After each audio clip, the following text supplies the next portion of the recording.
BJP ने bumper जीत हासिल की, उसमें तमाम जिलाध्यक्षों का भी महत्वपूर्ण योगदान रहा होगा। इसी सिलसिले में बातचीत करने के लिए हमारे साथ यहां पर प्रवीण गुप्ता जुड़ गए हैं, जिलाध्यक्ष हैं बीजेपी के। बहुत बहुत स्वागत है आपका प्रवीण जी प्राइम न्यूज पर। जी नमस्कार। तो मऊ में जिस तरह से तमाम चुनौतियां रही होंगी, सबसे पहले आप उन चुनौतियों के बारे में बताइए, और जो जीत की इबारत आपने लिखी पर्दे के पीछे से रह के, उसके बारे में भी जरूर प्राइम न्यूज के दर्शकों को आप यहां पर बताइए। जी बिल्कुल।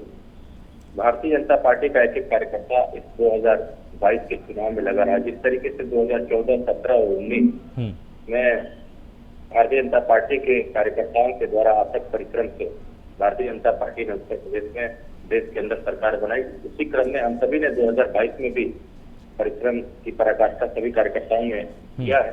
और सबसे पहले मैं यहाँ की सम्मानित जनता, उत्तर प्रदेश की सम्मानित जनता को भी धन्यवाद देना चाहूंगा कि आप सबके परिश्रम से आप सबने जो विकास के नाम पे भारतीय जनता पार्टी की सरकार उत्तर प्रदेश के अंदर बनाई है, आप सभी को मैं बधाई देना चाहता हूँ मऊ जनपद की तरफ से, और अपने मऊ जनपद के सभी कार्यकर्ताओं को भी बधाई देना चाहता हूँ, और सभी पत्रकार मित्रों को भी जिन्होंने आप सभी सहयोग करके भारतीय जनता पार्टी को यहाँ तक पहुँचाने में योगदान दिया। समाज के आप चौथे स्तंभ है, आप सबने समाज को सही बात बताई, विकास के रास्ते की बात बताई, इस नाते भी कहीं ना कहीं आप सबका भी योगदान रहा, इसके लिए भी आप सभी को धन्यवाद मैं देना चाहता हूँ। और मऊ जनपद के अंदर बहुत ही कठिन प्रकार से संघर्ष रहा, 4 सीटें थी, और अगले बार से जो भारतीय जनता पार्टी का जो वोट का प्रतिशत रहा, पीछे से इस बार 2% अधिक मऊ जनपद के सम्मानित जनता ने वोट करने का काम किया। इसके लिए भी मैं मऊ जनपद की सम्मानित जनता को बधाई देना चाहता हूँ। और हम सबने अगली बार से ज्यादा वोट भी पाने का काम किया। इस बार हमें मऊ जनपद में एक सीट से ही सफलता मिली है, जो मधुबन विधानसभा से हम सभी जीते हैं। एक विधायक हमारे भारतीय जनता पार्टी के बने। बाकी जगहों पे आपने देखा होगा कि कुछ जगहों पे समाजवादी पार्टी अपने कैंडिडेट और अलायंस की सीटें जीती है, लेकिन फिर भी भारतीय जनता पार्टी की मतदाता बढ़े भी हैं और सम्मानित जनता ने बढ़ चढ़ करके वोट करने का काम किया है। तो कहीं ना कहीं फिर आगे जो कमियां हमें लगता है कि हमें और थोड़ा परिश्रम करना चाहिए, तो आगे हम सुधार के परिश्रम करने का भी काम करने वाले हैं।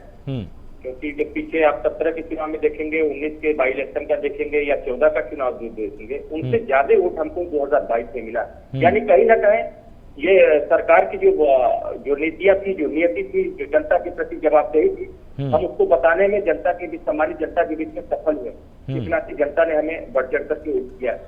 बाकी जातिगत आधार या आप मऊ को देखेंगे, आजमगढ़, बलिया, गाजीपुर या जो भी इधर का जो पूर्वांचल का एरिया आप देखेंगे, तो थोड़ा कुछ जातिगत आधार रहते हैं। इस नाते कहीं ना कहीं फेल्यूर अगर कहीं कहा बिल्कुल। तो मतलब आपका संकेत है कि देखिए, योजनाएं जो डबल इंजन सरकार की रही उसका ठीक से क्रियान्वयन हुआ, उसकी जानकारी भी हमने जनता को ठीक से दी, जनता इस बात को समझ भी गई थी, लेकिन जातीय समीकरण कहीं ना कहीं मऊ में भारी पड़ गए, जिसके चलते कुछ अप्रत्याशित परिणाम निकलकर सामने आए।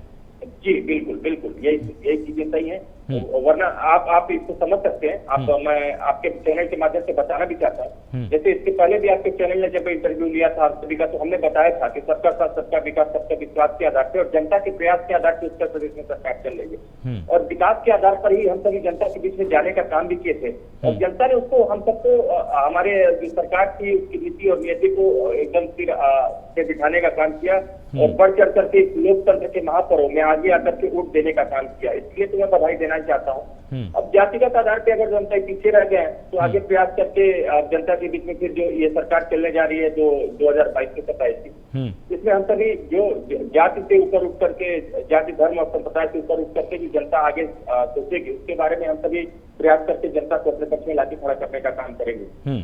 बिल्कुल। प्रवीण जी, अब जिस तरह से, अब देखिए, अब जो हो गया अब वो तो इतिहास में दर्ज हो गया, अब उसको बदला नहीं जा सकता है, उसके बारे में सिर्फ और सिर्फ विमर्श किया जा सकता है, मंथन किया जा सकता है। लेकिन अब 1.5 साल बाद जैसे ही चुनाव की बयार एक बार फिर से उत्तर प्रदेश में बहेगी, लोकसभा चुनाव आने वाले हैं, उसको लेकर फिर अब किस तरह की तैयारियां अभी से ही आप लोग शुरू करने वाले हैं?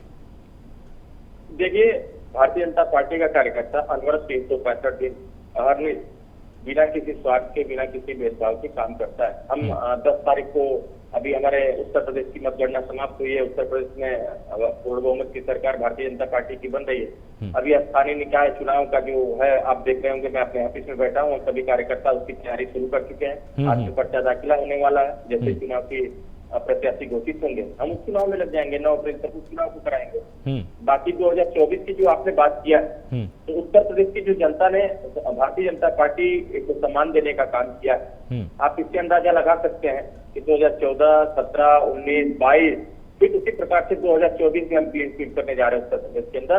भारतीय जनता पार्टी के पक्ष में केंद्र और उत्तर प्रदेश की सरकार काम कर रही है, और जो आगे हम सभी कुछ करना चाहते हैं, जो काम बचे हुए हैं पीछे के, उसको ठीक प्रकार से करने के बाद 2024 में भी भारतीय जनता पार्टी के साथ ये चुनाव सम्मानित जनता लड़ेगी। आप एक चीज मैं आपके चैनल के माध्यम से एक बात और बताना चाहूंगा, बिल्कुल। 2022 में जो चुनाव हुआ है उत्तर प्रदेश के अंदर, आपने देखा होगा जो उत्तर प्रदेश के अंदर जो चुनाव हुआ है, सम्मानित जनता भारतीय जनता पार्टी का चुनाव लड़ रही थी।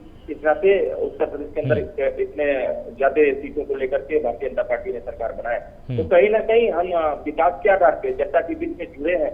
इस नाते जनता पसंद कर रही है।